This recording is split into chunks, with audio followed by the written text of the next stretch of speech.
flinch to sounds. It would take in the proto-musical languages of early Homo sapiens and ask what marks them apart from birdsong or the calls of gibbons. It would track the dissemination and parallel development of musics around the planet and focus on how and why Western music splintered off as a law unto itself, not as an inevitable triumph, but with consequences both good and bad. One consequence, for instance, is that Western music operated within the vehicle of white supremacy. An evolution of music is an exciting prospect, but it hits one roadblock after another. There is no recorded music before 1877, when Edison invented his phonograph. Musical works exist at a stretch no earlier than AD 800. The earliest Greek music notation is 500 BC. Before then, nothing, and silence. Music historians could only look with envy at the archaeologists working with relics and fossils. Music doesn't have any fossils other than the odd bone flute discovered in ancient caves. A description of the evolution of music from physical objects would be Hamlet without the prince, times 10. The rest is silence, indeed. Some preliminaries. Luckily, the prospect is actually a lot more promising than it seems, but first let's consider some preliminary limitations. It feels self-evident that there has been music for as long as there have been people, so writing its evolution might seem straightforward.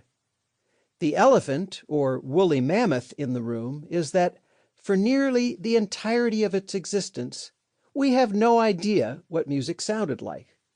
The first ever sound recording of a piece of music was a scratchy and unidentified 23-second cornet solo, made on a phonograph in 1878 at St. Louis in the U.S.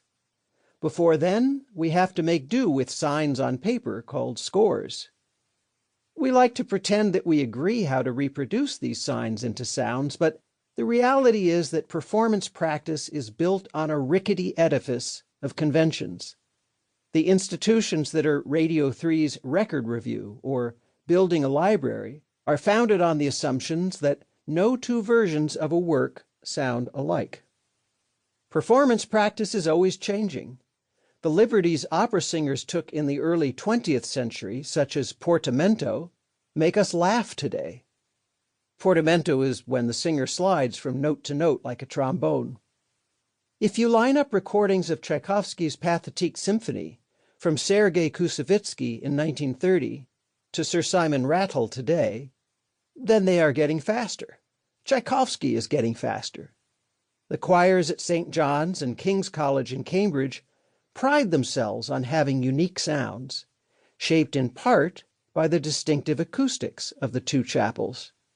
If you walk across Cambridge from one evensong to another, you will get a different experience, even when the choirs are singing the same pieces. The situation gets more desperate once you consider how much or how little the musical score tells you. Let's begin our timeline in 1786, when Mozart composed a wonderful piano concerto in A major, K488. And for the sake of argument, let's pretend that the score handed down to us is a more or less accurate representation of the sounds the audience heard in Vienna during one of the subscription concerts Mozart himself performed during the spring of that year, overlooking the fact that Mozart doubtless would have jazzed up his piano part like a modern improviser. Now, let's reverse engineer music history, going back as far as we can. We'll do this by watching the signs of musical scores melt away one by one until there is nothing left. 300 years ago, Robinson Crusoe is published in 1719. Jean-Antoine Watteau paints The Pleasures of Love the same year. Bach completes Book 1 of the Well-Tempered Clavier in 1722. The score shows us melody, harmony, and rhythm. But we don't know how loudly or how fast the music was played. The C major prelude that begins the set is nowadays performed either softly, piano, or more confidently, To keep listening to this audiobook for free, click the link in the description. It will take you to a free Audible trial where you can listen to this and many other books for free for 30 days.